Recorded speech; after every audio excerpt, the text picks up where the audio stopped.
बिस्मिल्लाहिर्रहमानिर्रहीम, अस्सलाम वालेकुम। You all are watching Psycho Informative. आज की जो वीडियो है उसमें मैं आपको बताऊंगी कि किस तरह से हम जो है किसी भी डिसऑर्डर को पढ़ सकते हैं, उसको याद कर सकते हैं और उसको जो है मतलब कि अच्छे तरीके से मेमोराइज़ कर सकते हैं ताकि हमें दोबारा उसको पढ़ने की ज़रूरत ना पड़े। यानी कि हम किस तरह से DSM को पढ़ सकते हैं, जैसे कि आपने टाइटल में देख तो लिया होगा। अच्छा, आज हम पढ़े हैं, सबसे पहले मैं आपको बताऊँगी डिप्रेसिव डिसऑर्डर के बारे में। ठीक है, डिप्रेसिव डिसऑर्डर क्या मतलब DSM, ये जो आपको स्क्रीन पे नज़र आ रही है बेसिकली DSM की शॉर्ट फॉर्म है। अच्छा, अब DSM के डिसऑर्डर में जो भी डिसऑर्डर्स होते हैं उनकी कुछ चीज़ें ऐसी होती हैं जिसे आप डायग्नोस्टिक एलिमेंट्स कह लें या फिर वो बहुत ज़रूरी होती हैं। ठीक है, पहली चीज़ ये होती है कि आपको सबसे पहले एक डिस्क्रिप्टिव टेक्स्ट मिलता है किसी भी चैप्टर के स्टार्ट में, किसी भी डिसऑर्डर के चैप्टर के स्टार्ट में। जैसे कि डिप्रेसिव डिसऑर्डर का चैप्टर हमने खोला है तो यहाँ पर हमें इसका एक कंप्लीट डिस्क्रिप्टिव टेक्स्ट मिला हुआ है। ठीक है, अब इस टेक्स्ट में जो है वो हमें बताते हैं कि डिप्रेसिव डिसऑर्डर्स की कितनी इकसाम है। ठीक है, मतलब कि देखें जैसे कि डिसरप्टिव मूड रेगुलेशन डिसऑर्डर है, डिप्रेसिव डिसऑर्डर है, परसिस्टेंट डिप्रेसिव डिसऑर्डर है, प्रीमेंस्ट्रुअल डिस्फोरिक डिसऑर्डर है, सब्सटेंस इंडिकेशन वाला है।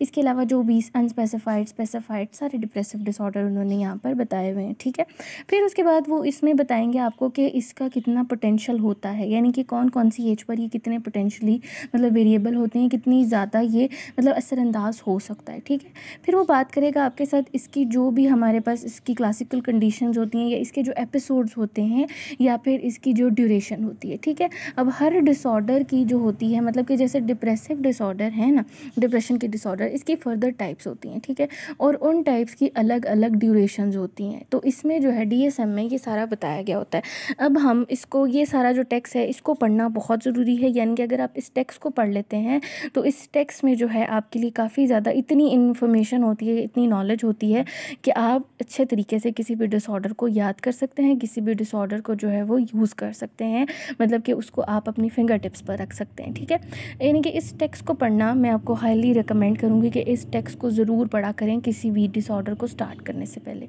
तो अब हम देखते हैं, मैं आपको लेके चलती हूँ मेजर डिप्रेसिव डिसऑर्डर पर, क्योंकि ये जो पहला डिसऑर्डर है ये इतना कॉमन नहीं है, इसको इतना ख़ास नहीं, मतलब कि अभी तक इसके चांसेस बहुत कम होते हैं, यानी कि इसका रिस्क बहुत कम है। तो पहला जो है हम देखते हैं मेजर डिप्रेसिव डिसऑर्डर। ठीक है, ये बहुत कॉमन डिसऑर्डर है और काफ़ी सारी मेजॉरिटी ऑफ पेशेंट्स में जो होता है वो ये डिसऑर्डर पाया जाता है। अच्छा, अब इसको स्टार्ट कैसे किया उन्होंने कि डायग्नोस्टिक क्राइटेरिया में। ठीक है, उन्होंने बोला है कि 5 ऐसे सिम्टम हैं जो कि 2 वीक्स के दौरान आपको आएंगे। ठीक है, 5 ऐसे सिम्टम्स उन्होंने की सिम्टम्स अब यहाँ पे बता दिए। अब ये जो है ना 9 से मतलब ये 9 सिम्टम है, इनमें से 5 जो हैं, यानी कि वो पहले ही बता देते हैं कि अगर ये 5 की पॉइंट सिम्टम्स आप में मौजूद हैं या एक बंदे में मौजूद हैं तो वो क्या है, उसको डिप्रेशन है। ठीक है, अच्छा, अब इसमें से देखें, इसमें उन्होंने पहले डिप्रेसिव मूड बताया हुआ है, सारे दिन जो है वो मूड डिप्रेस रहेगा, फिर इंटरेस्ट बिल्कुल ख़त्म हो जाता है, वेट लॉस होता है, इंसोमिया होता है, फिर इसके पहले फिटीग होती है, फीलिंग ऑफ वर्डलेसनेस होती है, इसके अलावा जी इनएबिलिटी कॉन्सेंट्रेट होता है, मतलब कि हमारी जो अटेंशन होती है वो डिप्रेशन में बहुत हद तक डिस्टर्ब हो जाती है। फिर जी recurrent occurring thoughts of death होता है कि मतलब दिल करता है मर जाने को। ठीक है, तो वो कहता है कि ए वाला जो क्राइटेरिया है, अगर इनमें से इन सारे 9 सिम्टम्स में से 5 सिम्टम्स ज़ाहिर होते हैं किसी भी पेशेंट में 2 वीक के दौरान, ठीक है, यानी कि ड्यूरेशन भी वो साथ में बता रहे हैं, तो क्या है, उसको मेजर डिप्रेसिव डिसऑर्डर हो सकता है।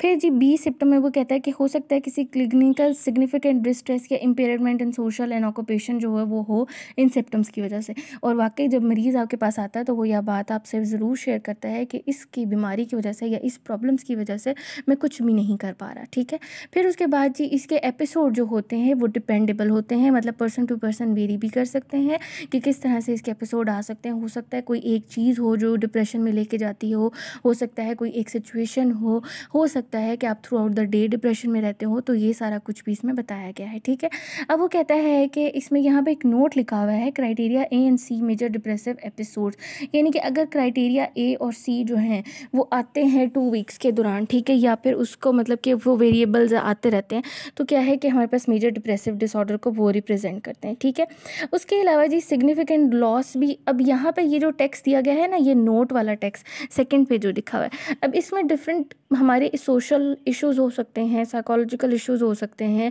या टेम्परेरी कुछ चीज़ें होती हैं जो कि असरअंदाज होती हैं और इंसान के ऊपर, मतलब कि अगर कोई फौतगी हो जाती है तो अगर वो हमारे बहुत बिलव्ड वन है तो सही बात है, उनके जो जाने का गम है वो काफ़ी दिनों तक रहेगा, परसिस्ट करेगा, लेकिन इसका हरगिज़ मतलब ये नहीं हो जाता कि हमें डिप्रेशन हो गया।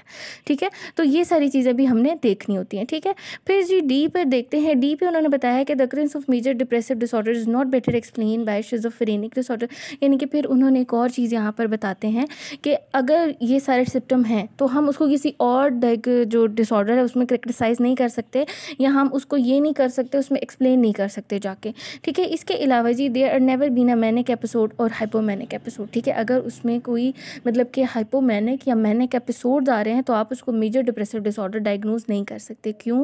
क्योंकि मैनिक डिसऑर्डर जो है वो डिप्रेशन की स्वेयर फॉर्म है, जो कि आगे चल के एक अलग डिसऑर्डर है। ठीक है, तो बताने का मकसद ये है कि हमारे पास जो डायग्नोस्टिक क्राइटेरिया है इसको आपने बहुत अच्छे तरीके से और बहुत ही मतलब कि कंसंट्रेटेड तरीके से आपने इसको पढ़ना है। ठीक है, आपने इसको अपने अंदर कंसंट्रेट कर लेना है, यानी कि आपने अपने अंदर इसको जमा कर लेना है। इसको इतनी तवज्जो से पढ़ें कि आपके फिंगर टिप्स पर आ जाएंगी चीज़ें। अब यहाँ पर ये जो कुछ एक टेक्स्ट दिया हुआ है इसको बेशक आप पढ़ें या ना पढ़ें, अगर आप पढ़ना चाह रहे हैं तो भी बहुत अच्छा है, क्योंकि इसमें जो है वो कुछ ऐसे फैक्टर्स बताए गए हैं, कुछ ऐसे इन्वायरमेंटल फैक्टर्स या कुछ ऐसी कॉमन चीज़ें बताई गई हैं जो कि आपके लिए हेल्पफुल हो सकती हैं। फिर जी अब हम आते हैं कोडिंग एंड रिकोडिंग प्रोसीजर के ऊपर। अच्छा, ये बहुत इंपॉर्टेंट चीज़ होती है जब हम केस फॉर्मुलेशन कर रहे होते हैं, तो ये तब वहाँ पर बहुत इंपॉर्टेंट होती है। लेकिन अगर आप सिंपल डिसऑर्डर्स याद करें तो आप डायग्नोस्टिक क्राइटेरिया पढ़ें और इसको अच्छे से याद कर लें और डिस्क्रिप्टिव टेक्स्ट पढ़ लें तो आपके लिए इनफ है। लेकिन अगर आप कर रहे हैं केस फॉर्मुलेशन, ठीक है, अगर आप केस फॉर्मुलेशन कर रहे हैं तो आपके लिए जो है इसमें कोडिंग और रिकोडिंग सिस्टम जो होता है दिया गया होता है। अब कोडिंग किस लिए लगाई जाती है कि जैसे अगर आपने डायग्नोसिस दिया है कि इस बंदे को मेजर डिप्रेसिव डिसऑर्डर है तो उसकी जो है सिवियरिटी होती है। ठीक है, यानी कि उसके सिवियरिटी लेवल होते हैं और उनके जो है वो मतलब कि यहाँ पर देखें आपको नज़र आ रहा होगा स्क्रीन पर कि सिवियरिटी कोर्स स्पेसिफायर जो है इसमें mild, moderate, swear, psychotic features और इम्पार्शियल रिमिशन, फुल रिमिशन और अनस्पेसिफाइड।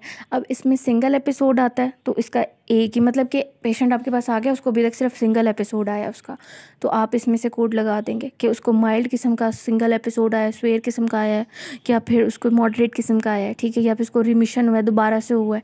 उसके बाद रिकरेंट एपिसोड यानी कि उसको बार बार आ रहे हैं, कितनी दफ़ा आ चुके हैं, तो वो आप इसमें से लगा सकते हैं। और वो कितने ज़्यादा स्वेयर हैं ये जो है एपिसोड के नंबर पे और उसकी स्वेरिटी ये दोनों को लेके चल रहा है साथ साथ। ठीक है, फिर उसके बाद यहाँ पर आपको नज़र आएंगे कुछ और कोड्स। ठीक है, ये स्पेसिफायर्स होते हैं। ठीक है, कि मतलब कि किसी स्पेसिफिक कंडीशन की वजह से मुश्तरका तौर पर या इज्तिमाई तौर पर जो है वो सारी चीज़ें कलेक्टिवली होकर एक बंदे के अंदर आकर वो सारे डिप्रेशन को या वो सारे प्रॉब्लम को क्रिएट करें।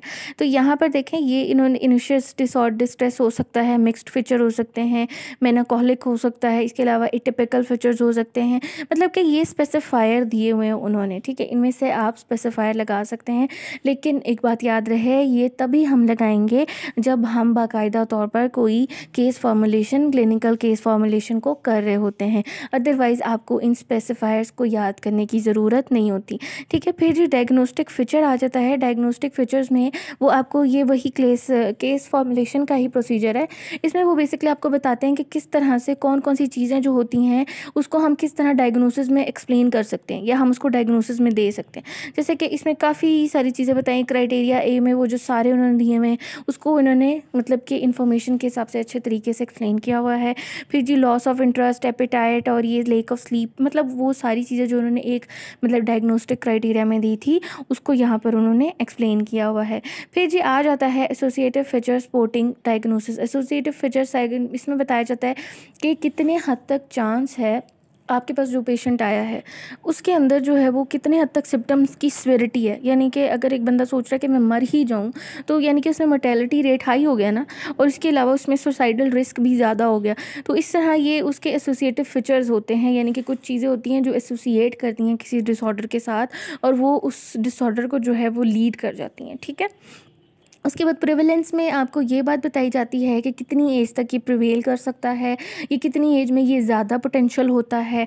फिर जी इसका कोर्स एंड डेवलपमेंट, मतलब कि डेवलपमेंट और कोर्स में आपको ये चीज़ बताई जाती है कि कितने हद तक जो है ये कौन कौन सी चीज़ें, कौन कौन से इन्वायरमेंटल फैक्टर, कौन कौन से आपके फिजिकल फैक्टर्स, कौन कौन से साइकोलॉजिकल फैक्टर्स, आपकी जो है वो ईटिंग मतलब के फैक्टर्स, कुछ भी जो भी हमारी मतलब इन्वायरमेंट, सारा कुछ सराउंडिंग जो भी है, उसमें से कौन कौन से ऐसे फैक्टर्स हैं जो कि इस चीज़ को डेवलप कर सकते हैं, ये इसके अंदर हेल्पफुल हो सकते हैं और इसको जो है आगे लेकर बढ़ा सकते हैं। ठीक है, फिर जी उसके बाद रिस्क बताया जाता है। रिस्क में अब इन्होंने 3 चीज़ें बताई हैं कि टेम्परेशनल भी हो सकता है, मतलब कि आपको पता है कि हमारे पास डिप्रेशन जो है वो सीजनल डिप्रेशन भी होता है। ठीक है, तो टेम्परेचर इसमें बहुत इंपॉर्टेंट रोल प्ले करता है।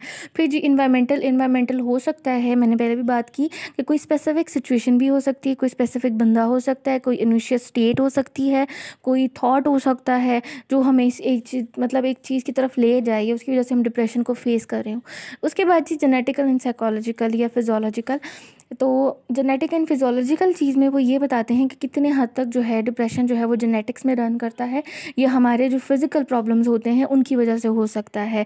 फिर जी इसका कोर्स मॉडिफायर, यानी कि कुछ चीज़ें ऐसी होती हैं जो हमारे अंदर चीज़ों को प्रमोट करती हैं, यानी कि हमारे अंदर और मॉडिफिकेशन देती हैं किसी डिसऑर्डर के अंदर, तो उसके बारे में यहाँ पर बताया।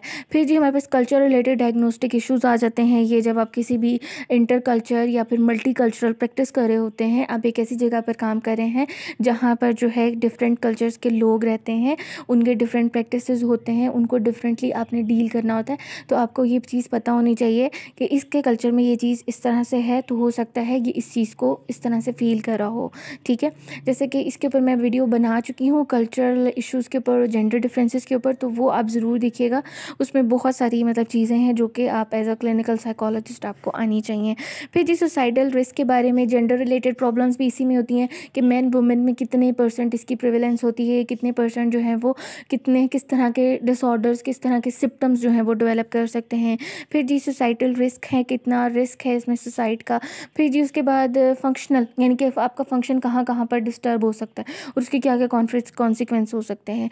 फिर उन्होंने जी डिफरेंशियल डायग्नोसिस दिया हुआ। डिफरेंशियल डायग्नोसिस भी केस फॉर्मुलेशन में इंपॉर्टेंट होता है, यानी कि यहाँ पर आपने बताना होता है कि मैंने एक episode with the irritable mood and mix episode, यानी कि मेजर, ऐसे इसको पढ़ ही लेते हैं, major depressive disorder with the prominent irritable mood may be difficult to distinguish from the manic episode with irritable mood and mixed episode, यानी कि कुछ चीज़ें होती हैं जो मिक्सअप हो जाती हैं। ठीक है, उनको किस तरह से हम डिफ्रेंशिएट कर सकते हैं, यहाँ पर वो भी दिया जा सकता है। अगेन मैं रिपीट कर रही हूँ कि ये सारी चीज़ें जो हैं वो केस फॉर्मुलेशन में इंपॉर्टेंट होती हैं, यानी कि अगर आप किसी का क्लिनिकल केस बना रहे हैं तो वहाँ पर ये जो चीज़ है बहुत इंपॉर्टेंट होती है। अब आप देख रहे हैं कि यहाँ पर मूड डिसऑर्डर है, सब्सटेंस है, फिर अटेंशन है, उसके बाद है adjustment disorder with the depressive mood और सैडनेस, फिर उसके बाद है कम्बोडिटी में है कि ये किस तरह से किसी भी उसके साथ अक्कर कर सकता है, यानी कि अदर डिसऑर्डर्स के साथ एट द सेम टाइम ये किस तरह अक्कर करेगा, तो ये भी आ सकता है। ठीक है, तो ये थी जी मेरी आज की वीडियो। उम्मीद करती हूँ आज की वीडियो काफ़ी हेल्पफुल होगी। इसको आपने मतलब कि ध्यान से सुनना है और आपको तकरीबन ये आपके लिए मतलब काफ़ी ज़्यादा हद तक हेल्पफुल होगी। काफ़ी सारे लोगों ने कमेंट में भी पूछा था, सो मैंने ये बता दिया अब हम इसको किस तरह से पढ़ सकते हैं। और मैं पर्सनल एक्सपीरियंस भी आपको बता दूं कि मैं पर्सनली भी इसी तरह पढ़ती हूँ इसको, कि सबसे पहले मैं उसका टेक्स्ट पढ़ लेती हूँ, जो भी हमारे पास इसका टेक्स्ट है, यानी कि जैसे ये वाला टेक्स्ट जो है हमारी स्क्रीन पर इस वक्त शो हो रहा है, यहाँ पर ये वाला टेक्स्ट जो है ये, इसको अगर आप एक बार थॉरली पढ़ लेंगे ना तो बस काम ही आसान हो जाएगा। उसके बाद आप जो है उसकी ड्यूरेशन याद रखें, उसके सिम्टम याद रखें। आपको कोई भी डिप्रेशन या कोई भी डिसऑर्डर का जो भी आपके सामने नाम लेगा ना वो आपको फ़ौरन से याद हो जाएगा। तो ये थी जी मेरी video. Thank you so much, take care and अल्लाह हाफिज़।